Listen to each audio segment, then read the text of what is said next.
Well, thank you for joining us for week 24 of our study of the book of Revelation. And we are looking at chapter 17 tonight. So let me do as we've done in the past. I'm going to read all of chapter 17, and then we'll go back and I'll look through it verse by verse. All right, so let's get started with that. Chapter 17. One of the seven angels who had the seven bowls came and said to me, "Come, I will show you the punishment of the great prostitute, who sits on many waters. With her the kings of the earth committed adultery, and the inhabitants of the earth were intoxicated with the wine of her adulteries." Then the angel carried me away in the spirit into a wilderness. There I saw a woman sitting on a scarlet beast that was covered with blasphemous names and had 7 heads and 10 horns. The woman was dressed in purple and scarlet and was glittering with gold, precious stones, and pearls. She held a gold cup in her hand, filled with abominable things and the filth of her adulteries. The name on her forehead was a mystery: Babylon the Great, the mother of prostitutes and of the abominations of the earth. I saw that the woman was drunk with the blood of God's holy people, the blood of those who bore testimony to Jesus. When I saw her, I was greatly astonished. Then the angel said to me, "Why are you astonished? I will explain to you the mystery of the woman and the beast she rides, which has 7 heads and 10 horns. The beast which you saw once was, now is not, and yet will come up out of the abyss and go to its destruction. The inhabitants of the earth, whose names have not been written in the book of life from the creation of the world, will be astonished when they see the beast, because it once was, now is not, and yet will come." This calls for mind of wisdom. The 7 heads are 7 hills on which the woman sits. They are also 7 kings. 5 had fallen, 1 is, the other has not yet come. But when he comes, he must remain for only a little while. The beast who once was and now is not is an 8th king. He belongs to the 7 and is going to his destruction. The 10 horns you saw are 10 kings who have not yet received the kingdom, but who for 1 hour will receive authority as kings along with the beast. They have one purpose and will give their power and authority to the beast. They will wage war against the Lamb, but the Lamb will triumph over them because he is Lord of lords and King of kings, and with him will be his called, chosen, and faithful followers. Then the angel said to me, "The waters you saw, where the prostitute sits, are peoples, multitudes, nations, and languages. The beast and the 10 horns you saw will hate the prostitute. They will bring her to ruin and leave her naked. They will eat her flesh and burn her with fire. For God has put it in their hearts to accomplish this purpose by agreeing to hand over the beast their royal authority until God's words are fulfilled. The woman you saw is the great city that rules over the kings of the earth." Oh, so there we are. Did I get all that? Yes, we did. Okay. All right, so this is a lot going on in this passage. So let's go back and look at it verse by verse to see what it's talking about.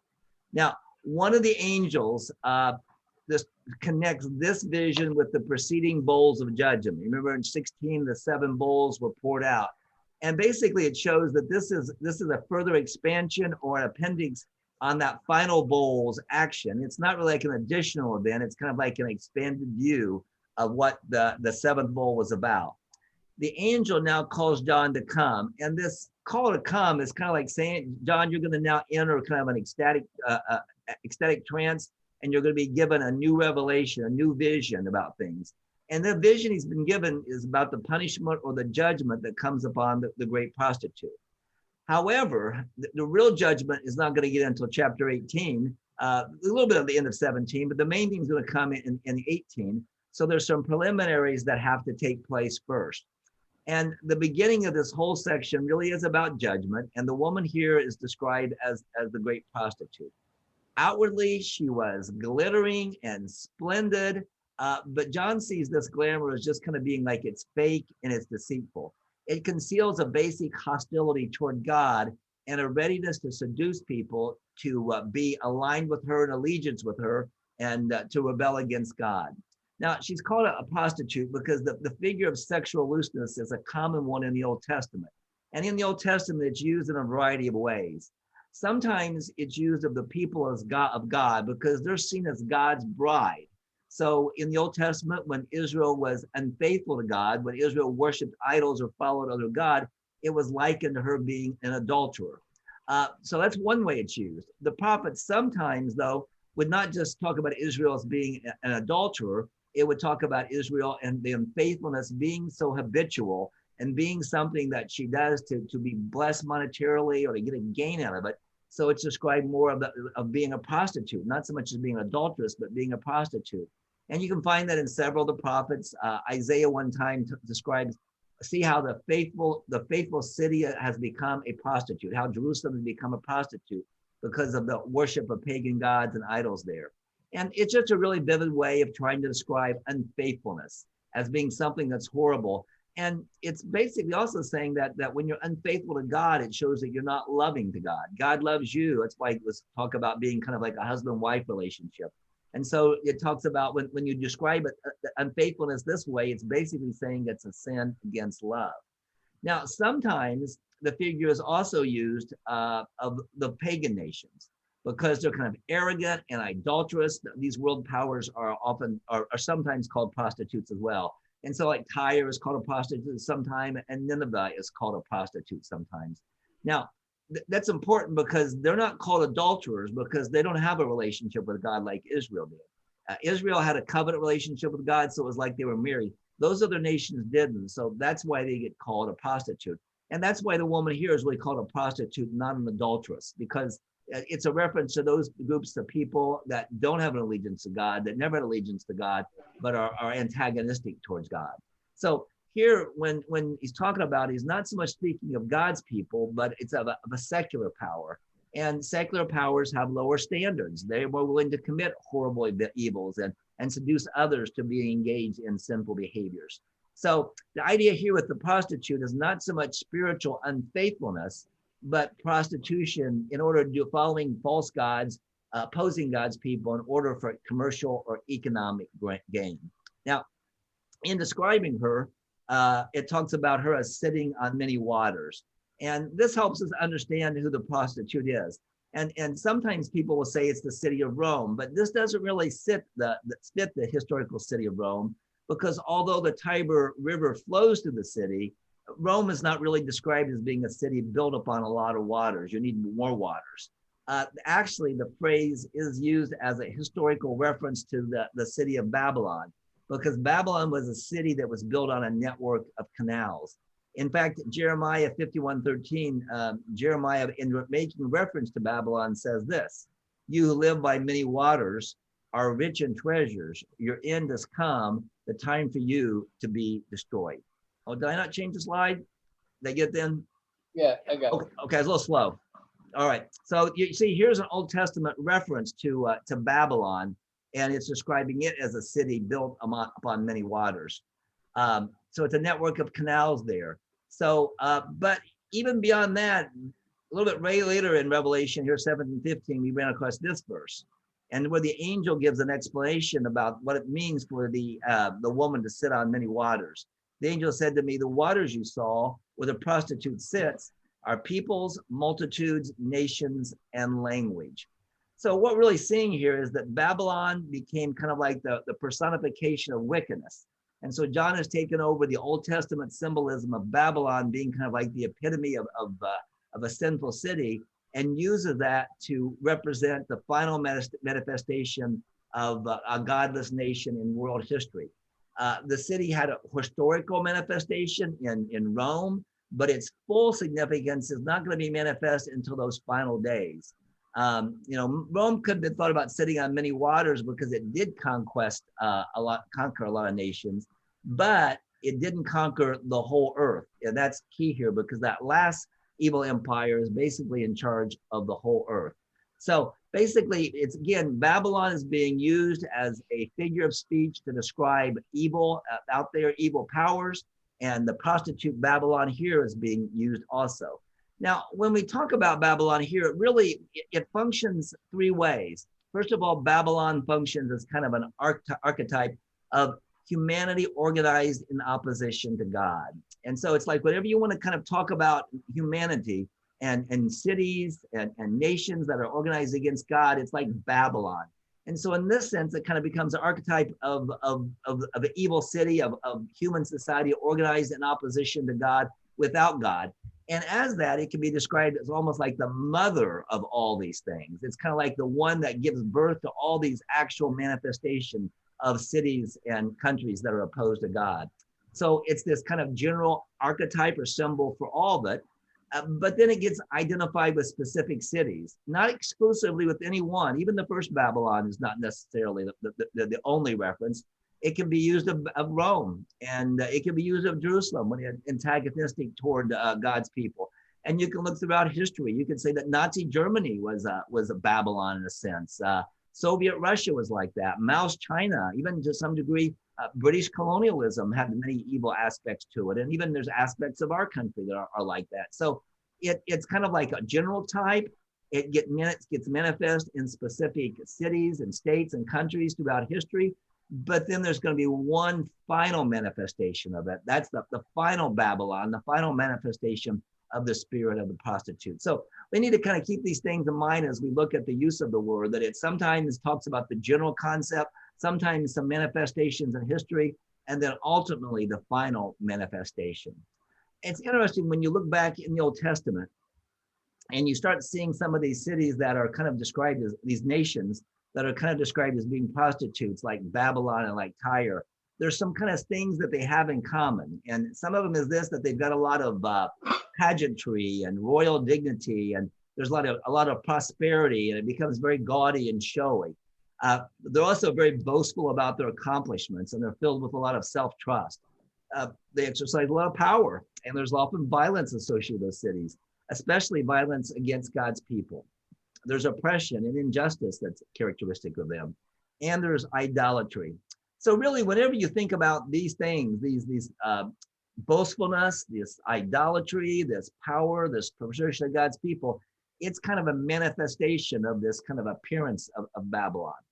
All right, so let's go on into the next verse. And here it talks about the kings of the earth. And the NIV translates it as adultery. It really should be translated as fornication, because prostitutes, that's what they do. It says the kings of the earth committed adultery or fornication with her. And basically it's talking about they're engaging in commerce and business. They were, very glad to have all the trade they had because of what was going on, and the cultural ventures, the big business and the high society and the cultural elite things. And John saw these things they did because they were compromising with an evil power, an evil country, and eager to join with her in her sins as committing fornication. Basically, their attitude in working with her expressed the same attitude, a kind of downplaying of God and downplaying the values of humanity. And notice he speaks here not only of the kings of the earth, but he also speaks of the inhabitants of the earth. And both are important here. The kings are kind of rulers, but oftentimes the people just follow them along in what they do. And so both of them are engaged in her adultery or fornication in that process. So joining against that. All right. So I got an image here to go with this.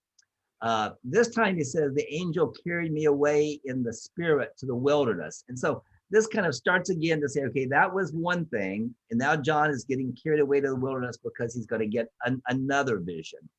In the spirit in Revelation, it isn't used this way by Paul, but in the spirit in Revelation usually means he's once again in kind of some kind of ecstatic condition whereby he receives visions and sees visions. I don't think there's anything particularly important about it being in the wilderness. The wilderness means kind of a place of quiet and seclusion there. The heavenly woman fled from the dragon into the wilderness that she might be protected by God from the wrath of the dragon. It's just kind of a place where John could in privacy and solitude receive the vision. Again, though, remember, wilderness in the Bible isn't always like a desert. It can just be kind of a uncultivated forest, sparsely populated there. And here John saw the woman sitting on a scarlet beast. And obviously this is the same beast that we saw back in chapter 13. It has 7 heads and 10 horns. It is the Antichrist. Now, back in chapter 13, the color of the beast is not mentioned. But the dragon back in Revelation 12, his color is mentioned. And even though, it's red, it's scarlet, those aren't exactly the same words in Greek. They're basically describing the same kind of general word. The beast is described as scarlet, indicating that it had an intimate relationship with the master, which was Satan. We're gonna talk a little bit more about the 7 heads and 10 horns here in a moment. But here's what happens: is sometimes when you use symbolism and prophecy, you don't worry about always using them the same way. Earlier we saw the woman was seated on many waters, and now she's here seated on the scarlet beast. And that's just the kind of a fluid nature of symbolism, especially in kind of this apocalyptic literature. It basically can use different ways. And even though maybe one vision doesn't quite go along with the other, I mean, you can't sit on many waters and the beast. They're not trying to do this in like scientific precision accuracy. They're trying to say, well, sometimes it's like this and sometimes it's like this. So you can get, symbolic pictures that just don't match up real clearly. Again, seated on many waters reflected her relationship to the nations of the earth, that she had control over them and power over them. Seated on the beast reflects her relationship to the Antichrist. And, as the seat of godless civilization, this will be the seat of government for the final days that oppose God. And the great prostitute, achieves her glory because she is made by the beast and she's created by the beast, and she's completely dependent upon the beast for power.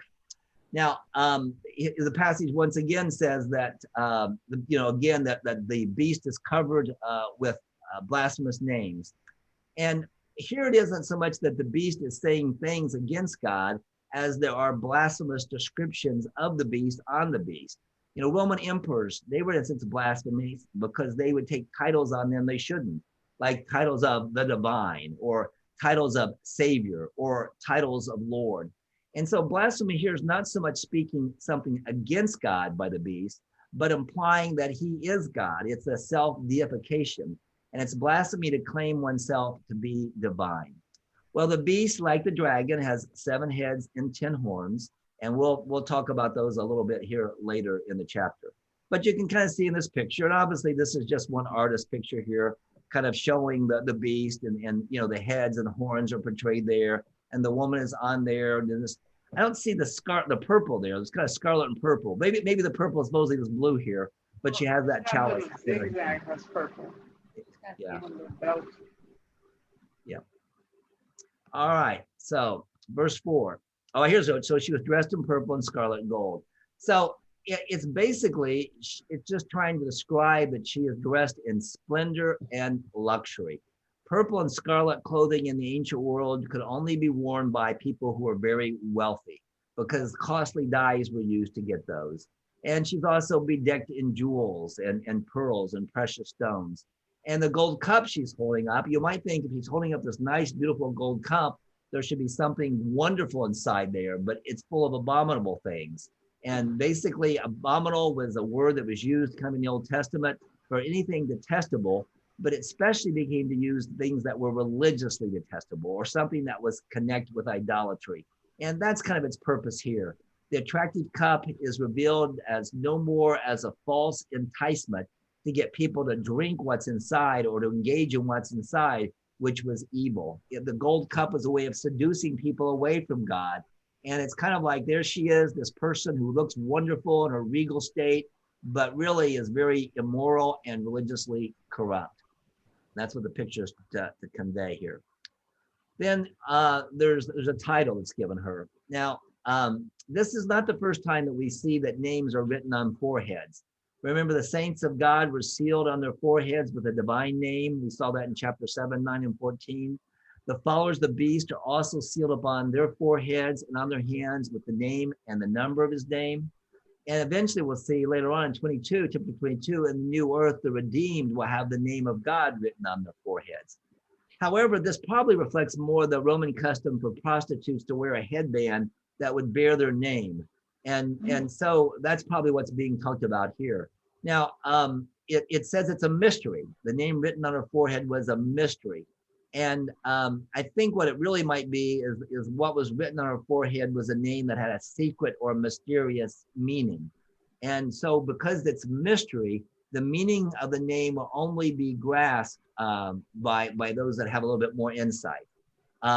She's, again, Babylon is the mother of all prostitutes. Okay, that means she is the one, this archetype of Babylon is the one that gives birth to all the other evil kingdoms and cities in the world. And again, this calling her the mother of talks to about it being an archetype. She's kind of the source of all that.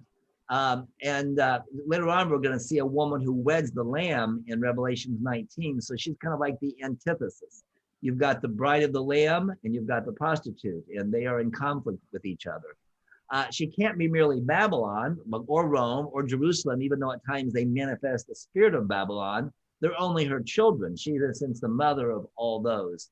And the evil may have originally got associated with the Tower of Babel back in Genesis 11, but it probably became more associated with the city of Babylon during the captivity there of the Israelites. You remember when the city was destroyed and the temple burned down, they were taken captive into Babylon, into the city there. And so it's probably a kind of a reference there that because that city destroyed Jerusalem, destroyed Israel, took the Jews into captivity, took the items from the temple, it kind of became that real epitome of what it means to be evil. And so it became that symbolism that Jews kind of look back to time and time again about something that was evil is something like Babylon. And again, she's not satisfied in her own to be against God. She wants to incite other people to be against God. And therefore she gives birth to her daughters, which also incite people to reject God. Along with her blasphemies, she gives birth to abominations upon the earth. All right, verse 6. So notice again, this mother of prostitutes is the source of the shed blood of the followers of Jesus. And just drunk with the blood kind of gives this vivid view of just reveling in and killing the saints, and being against them. And these are really God's people throughout history. God's people, because in the Old Testament, there were faithful Jews that were killed. And in the New Testament, we have Christians that were killed. And throughout church history, there are people that are being killed. And so the opposition to God is something that they really highlight here as something that motivates the woman and kind of intoxicates and just gets excited and works up. Now, here again, there's no direct reference to Rome or Jerusalem right now, but it's really a reference to anytime some kind of government temporal power, whether it's political, religious, or often both, gets kind of carried away with killing God's people and persecuting them, and kind of being drunk with something, but just a way of saying just completely consumed by it. Now, John says that when he saw her, he was greatly astonished. And we're saying, why is he astonished? That might be just because he was expecting to see the judgment right away. Okay, let me see this judgment of the prostitute, of the city that represents evil against God. But instead of seeing the judgment, he sees her magnificently garbed with splendor. And so he's perplexed by that. And the angel says, why are you so amazed? He gives an answer. One would expect the angel's answer to largely deal with the prostitute, but he also explains about the beast as well, the mystery of the beast as well. And he does this because it shows that the two are really inseparable in their relationship. One aspect of the beast is the final empire that opposes God, and the woman is the capital city of that empire. The last center of civilization will be altogether anti-God. It will be opposed to God, but it's supported by the beast. And so there's really not two mysteries here. There's just one mystery, and that's the beast and the prostitute. John has promised not only the true meaning of the beast and the woman, but also the meaning of the 7 heads and the 10 horns. Okay, and so he goes on to explain that. He says, the beast which you saw once was, now is not, and yet will come up out of the abyss and go to its destruction.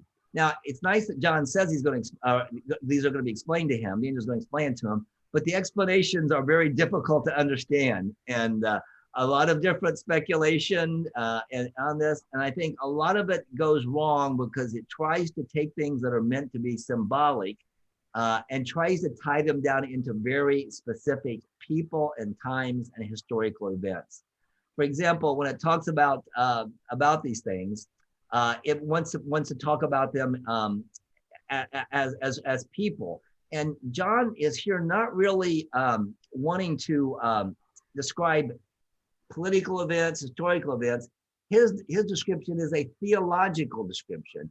He's trying to give the big story behind the little story. I don't know if you remember we did the story. There was the upper story and there was the lower story. And the upper story is God's plan and how he's working it all together. And the lower story was how the events were working out. So this is not really meant to describe a series of events that are manifest in history. It's really here to describe the overall picture of what's going on in behind that. And it's not easy to understand this if we really want to make it very specific. But if we understand it more symbolically, it becomes easier. So the beast, part of the reason the beast is hard to really get a handle on is because sometimes the beast is the ruler at the end times. And sometimes the beast is simply described as the kingdom. So really just think about the beast as being Satan's henchman at work in human history. And it also talks about the beast as passing through stages. The beast it had an existence in the past. It's not now, okay? It's not, that means it's not going on right now. There's a time when it really doesn't exist so much in human history. And then there's going to be a time when it will appear once again, when it will ascend from the bottomless pit. And there'll once again be an incarnation of Satan's evil power. And again, remember back in Revelation 13, we saw the beast suffered a mortal wound, but yet recovered. So the evil is going to disappear for a while, but it returns, as it always seems to return. So it's not so much when it is not means it will never exist again. It's just now it's not there, but it's going to come back out of the abyss at some point and wreak havoc on the world again. So that's when we're going to have that final manifestation of evil in the world. But it's not going to last forever because he will go to his destruction. All right, let me push on now to the next verse because we're kind of hinting at it, but we're not there yet. Okay, so here's what goes on. This calls for wisdom to understand this, and which means more than just normal human wisdom. It's almost saying you need some spiritual wisdom. And what it's saying is the thing that we need to get wisdom for is to understand that the 7 heads are 7 hills on which the woman sits. So now we have a woman sitting on something else. She was on many waters, she's on the beast, and now she's on 7 hills. So what do we make of this? Now, a lot of times people will automatically want to say this is a reference to the city of Rome, because Rome is a city that was built on 7 hills. So a lot of times people will say, well, we're talking about the city of Rome, and then the 7 kings are like 7 Roman emperors. And that's thought about a lot, but I don't think that's the right interpretation. And I'll give you the reasons why I don't think it is. First of all, and I think this is really important because they make a big deal about it being Rome, is that if this was Rome, there'd be no reason to call and say that this calls for a mind of wisdom, because people commonly understood and knew that Rome was the city built on 7 hills. So you could just say it's a city built on 7 hills and they'd say Rome. Well, then that can't be it, because that doesn't call for some extra wisdom or some extra spiritual insight. So it's going to be something more than that. There's going to be some more of a symbolic theological discernment that goes on here, just not a geographic description, because that doesn't require any secret wisdom. Also, here's one of these places where I think the NIV kind of messes up their translation, because the word that the NIV translates as hill is actually used other places in Revelation, and every place else in Revelation, it's translated as mountain. So Rome is not known as the city built on 7 mountains. Mountains are a much different thing than hills. You don't really build a city on 7 mountains. You can build it on 7 hills. In fact, it's interesting because other translations like the King James and the ESV and others will actually say mountains here. So I don't think mountains is what's being, a city with 7 hills is not an adequate way to talk about a city built on 7 mountains. And you really can't have a physical city built on 7 real physical mountains.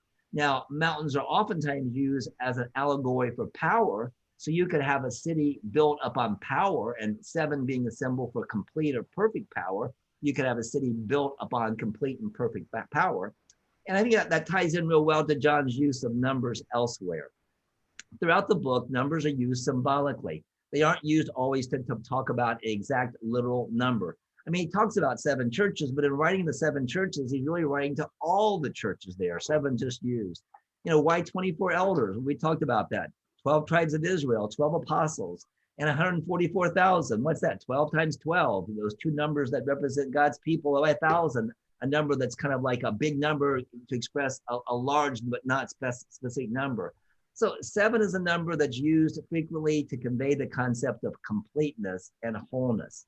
So I think what we want to talk about here is that 7 is a number that describes completeness. The 7 heads of the beast symbolize that he was complete and full of blasphemy and evil. You know, in English, we have the idiom selling the 7 seas, which basically means all the seas of the world. So I think some of the conclusion about this can be relieved if we won't look at it as being a literal 7 that points to the city of Rome, but a symbolic 7 that just simply means this end time, the last city is going to be a city of great power, complete authority, complete control. Then it also says they are also 7 kings. So you've got the 7 mountains also being 7 kings. Again, I think we're talking about a symbolic thing. Well, who are the 7 kings? Well, again, you've got people who just think of it as different ways. And I would think of the 7 heads as 7 kings as once again being a number to just talk about completeness. But there are others who want to think about it being literal kings, actually literal Roman emperors. And so they will go back and they will try to figure out which are the 7 Roman emperors that are being talked about here. But here's the problem, is which of the Roman emperors do you start with? Do you start with Caesar or you start with Augustus? And do you count every single guy that was emperor for a little while as being emperor? For example, Galba, Otho, and Vitalis, they were only emperor for a little while. So they do get counted. Do they get counted or do they not get counted? So it just becomes very difficult. Scholars disagree. And so there's no real convenient way to figure out which 7 Roman emperors might be described if you think it's a literal 7 Roman emperors, which gives you a good reason to believe it's not a literal 7 Roman emperors, but it's a symbolic number. Now, other times people will want to talk about it as not being 7 actual kings, but it's a reference to 7 different kingdoms. And again, once again, you've got a little bit of the same problem, is that people will want to start with different kingdoms. So one person might say that number 1 was Egypt and Assyria, the Babylonian, the Persian, Greece. These are the ones that have fallen. The one that is right now is the Roman Empire. And the one yet to come is this future kingdom that will be the final manifestation of Satan being opposed God. But we run into the same problems there is, how do you know to start with Egypt? Why don't you start with Assyria? And why do you leave out the Syrian Seleucid emperor that was especially wicked and gets talked about in Daniel as a really wicked one? And, you know, this does, if Rome is the 6th, you know, and the 7th is not until the future world kingdom, what about all those other kingdoms that have been evil and wicked in time? I mean, right. The Mongols were really wicked and just people, and Islam, when it swept through the Middle East and took over the world, it wasn't so good, so nice and good. You know, we've already talked about Nazi Germany. You know, Stalin killed probably 50 million people. You know, in his time of ruling the Soviet Union, just starved. You know, Ukraine. You know, so you've got all these other ones. So it just seemed like even this doesn't work. So what should we make of it then? Well, I think we really need to look back and think about that number 7. And when you would break the number 7 down and say 5 have fallen, that means they died. It's just basically a way of saying we are not in the beginning of this series of 7, of this period of evil in the world. In fact, we're getting toward the end of that period. You know, already 5 have fallen. That means a lot of the time in which evil is going to manifest itself in the world, it's already kind of passed. Right now, in this moment, we are in a period of time, and this is going to be the period of time that's just going to go on until finally the 7th is going to come. So it's kind of like saying all of the time of wickedness can be described as a 7. It's been going on for a while, all right?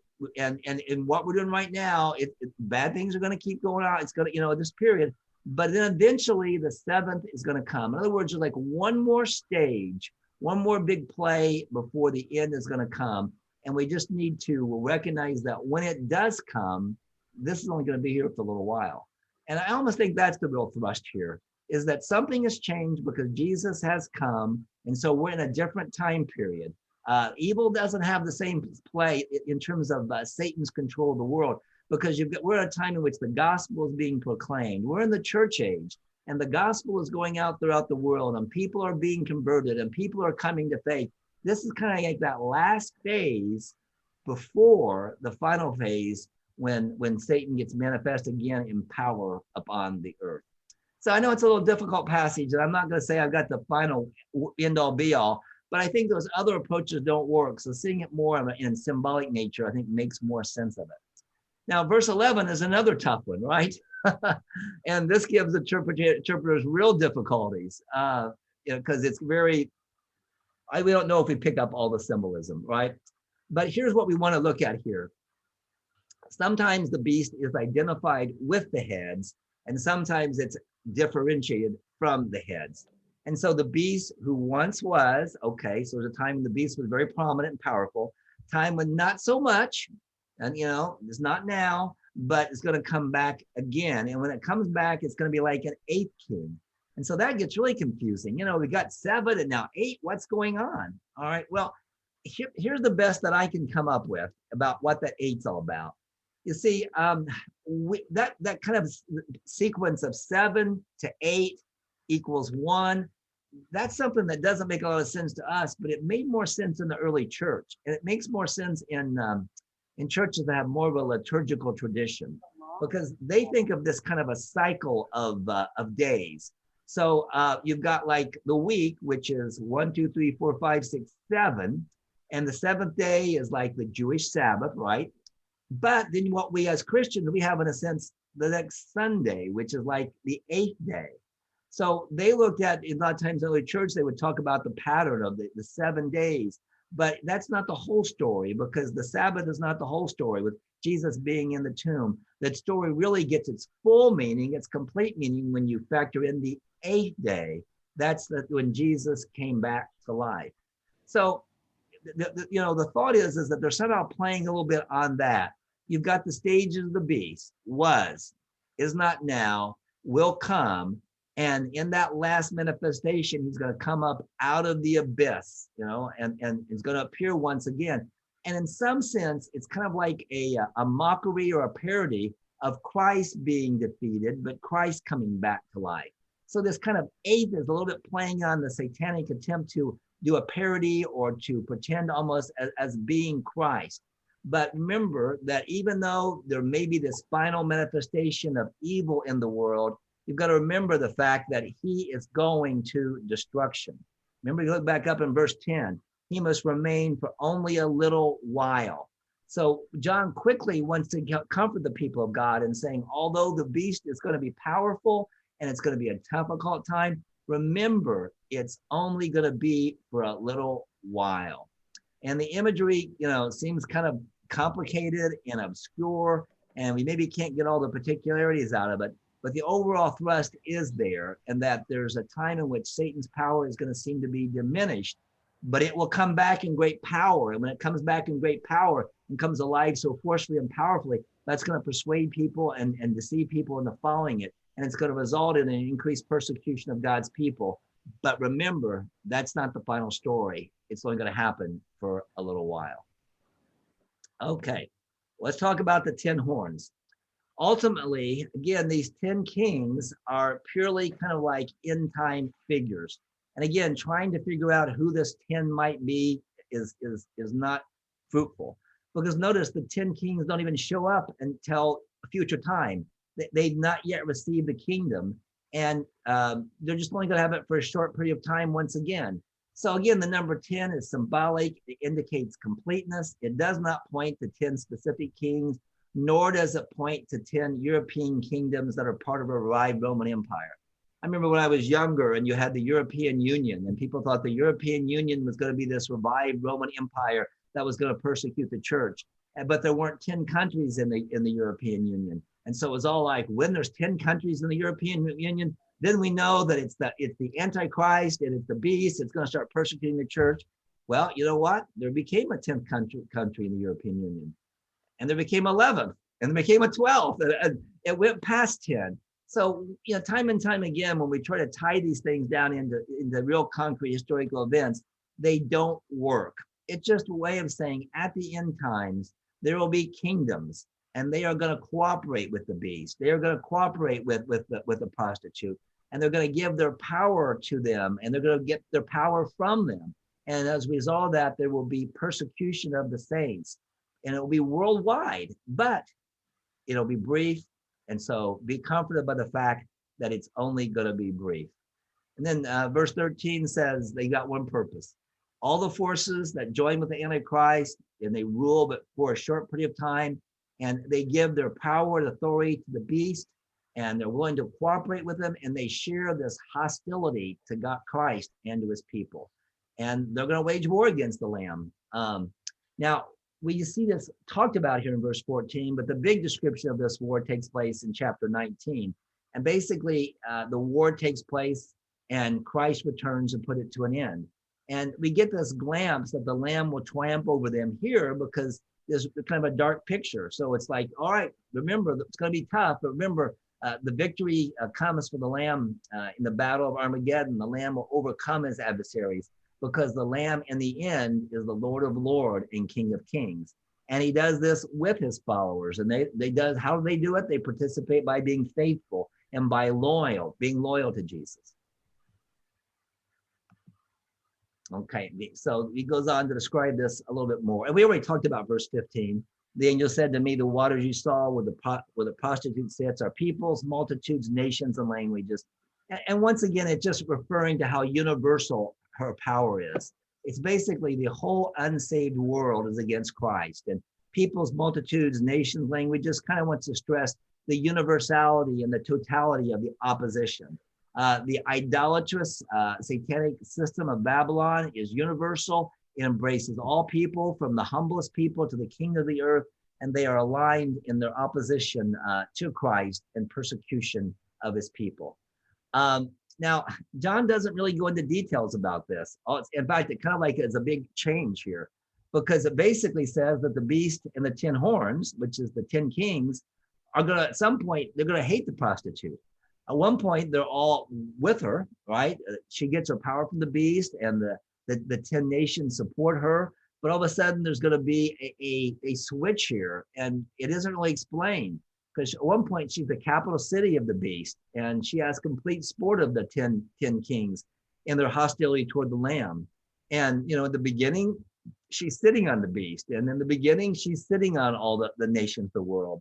They're working together, but it changes. And for reasons not explained, there apparently becomes something of a civil war within the camp of the beast. And the beast, followed by the 10 kings, turns on the hated prostitute. And it describes they bring her to ruin, they leave her naked, they will eat her flesh and burn her with fire. Those are pretty gory, the screens, a picture there.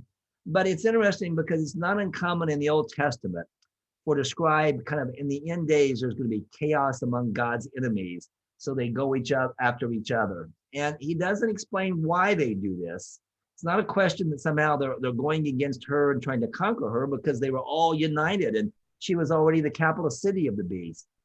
It may be, and I just wonder sometimes this is the way things happen, is that when one side starts losing, they start turning on each other. They're united when they think they're going to win, but when they're losing, they start attacking each other, blaming each other, criticizing each other. And the language that you heard kind of gives the idea of complete ruin and complete destruction about once proud city. And, basically the contrast of it being ruined and her leaving naked is kind of like a contrast to all the beautiful adornments and the clothes and the jewels that she has. And this eating her flesh, well, that's just really a metaphor described like being attacked like by fierce wild beast is how it's going to be like. And, it's just utter destruction that's caused on her by fellow people. But notice this happens not completely randomly, for God is the one who's behind this. Basically saying that the woman and this turn of event there is something that God causes, and he causes it to bring about judgment upon the woman.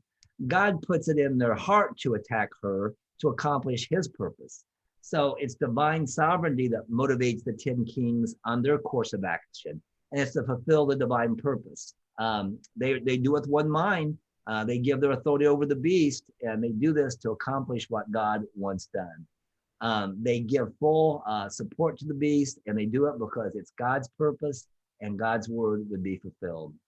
And then finally, once again, the woman, the great, and the great city are one. And basically, it's the archetype of every evil system opposed to God. Her kingdom holds sway over the powers of the earth, and John's conception of the city in Revelation is bigger than specific cities, but it also, though, is manifest in specific cities.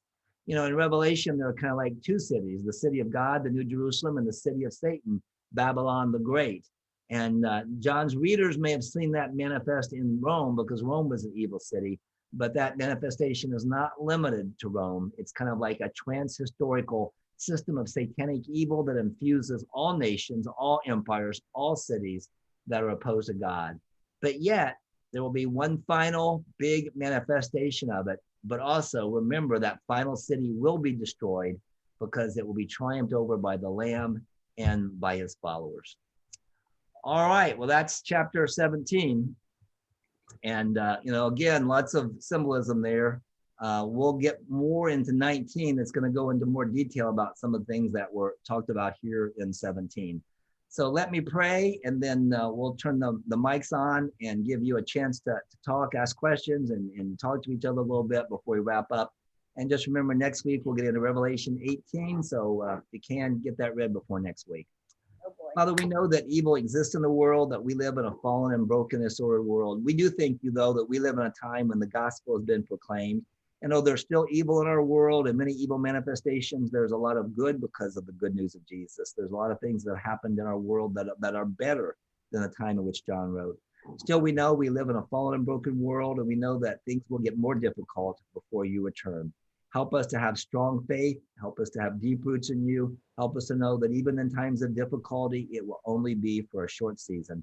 Help us to be faithful to you and be motivated by the brevity of that period in terms of keeping faithful to you. We pray this in Jesus' name. Amen.